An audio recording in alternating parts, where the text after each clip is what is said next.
जोंहाथ' जोबोद मोजां आसा खालामदों बर'आ खौसे जानानै जों बेखौ लुबैदों बर'आ खौसे जानांगौ नाथाय खौसे जानो हायाखै दिनैबो जोंहा सन्देह खालामदों जागोन ना जाया फैगोन बिटिसि इलेक्सनाव बिजेपि देरहागोन आरो सरकार दानो हागोन भैरबकुन्दनि बे गेस्ट हाउस तथा कमिउनिटि हलाव उदालगुरि डिस्ट्रिक्ट बिजेपिनि दारै दैदेननाय बे जयैनो हाबाफारियाव लोगो लानानै आं मोजां मोनदों बेवहाय दिनै 500 गुबुन गुबुन हान्जानि मानसिफ्रा बाहागो लाफैदों आरो बेनो दिन्थिबाय जे फैगौ जे बिटिसि इलेक्सन बेवहाय बिजेपि देरहागोन बेखौ दिन्थिदों आरो बेवहाय जों बुंनो नागिरो जे इउपिपिएलआ जोंनि सुथुर बे नङा डेम'क्रेटिक कान्ट्रियाव पलिसिया बयहाबो थायो खामानि मावनांगौ बयबो मावो आरो बे हिसाबै जोंहाबो बिजेपि हिसाबै मोनसे पलिसि दं बे पलिसियाव जों खामानि मावनो थाखाय ओंखारदों आरो इलेक्सनाव बयबो जयै हयथ' रोन होआ गावबा गाव रोन होयो थांनाय बाराव जेरैखाम बिजेपि आलदा इउपिपिएल आलदा रोन होनानै देरहाबोदों बेबायदि सरकार दादों दिनै आरो दिनैबो जोङो बिजेपि स्ट्रंलि खामानि मावनानै बे 40टा सिटआवबो जोंनि बिजेपि केन्डिडेटआ देरहानो नागिरदों आरो बेवहाय जों आसा खालामदों दिनैनि बे मानसिफ्रा जोंनो बयबो गोसो होनानै जोंखौ सापर्ट खालामनाय जयनिं खालामनायखौ नुनानै जों आसा खालामदों फैगोन बिटिसि इलेक्सनाव बिजेपि देरहागोन आरो सरकार दानो हागोन दिनैनिफ्राय जिथु नुथाय बे नुथायनिफ्रायनो हमदांनो हायोदि जिथु फैगोन टाइमाव जे गभर्नमेन्टआ खम जागोन बे बाथ्राया सैथो नामा निस्सय सैथो जेरावबो जों जयेन खालामदों बेवहायनो मानसि जादों दाख्लै 15 आगस्टआव दतमायाव 1500नि बारा आरो 22 तारिखआव 21 तारिखआव कसुगावआव 600नि बारा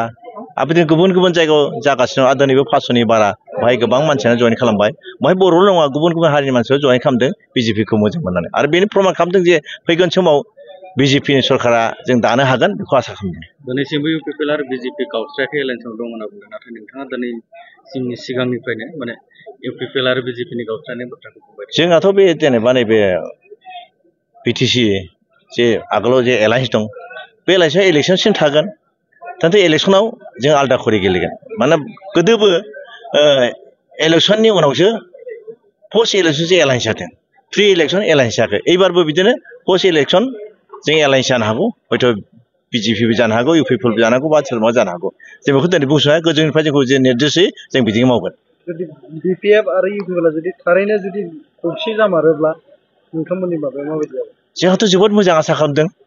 बर'आ खौसे जानानै जों बेखौ लुबैदों बर'आ खौसे जानांगौ नाथाय खौसे जानो हायाखै दिनैबो जोंहा सन्देह खालामदों जागोन ना जाया माखासे पलिटिकेल पार्पसाव जयेन खालामनो लेंदों ना मादों जों मिथिया खिन्थु जयेन खालामबा जोंबो बिराद विल बि हेपिएस्ट पार्सन एमां दि भटार्स बिजेपिनि जेसेबां बर'फोरजों जों बयबो बिराद गोजोनगोन जाहाथे बर'फ्रा खौसे जानानै जुजियोब्ला बिराद मोजां मोनगोन जोंबो आरो बेवहाय जों जेसेबां जोंनिफ्राय जेरै हेल्प खालामनांगौ जों बेखौ खालामगोन मोनसे बाथ्रा इउपिपिएलनि दैदेनगिरि बिथांनिफ्राय मोनसे बाथ्रा बेरखांदों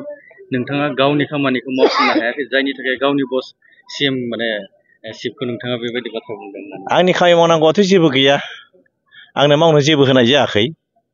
बेखौ चिफआ बुङाखै बेखौ सोरबा सासे राजनितिक हान्थिया होनदों आं बेखौ सोंगोन आंनो मा खामानि मावनो होदों आं बेखौ सोंगोन आं दा सोंनाय नङा बिथाङा जुदि सिरियासलि आंनाव सोङोब्ला माखौ मावनो होदों माखौ मावहोआखै आं बेनाव सोंगोन दा जे रोखोम दायित्थ' मोनदों आं बेखौ मावगासिनो दं बेनि बादै जों जेबो मावाखै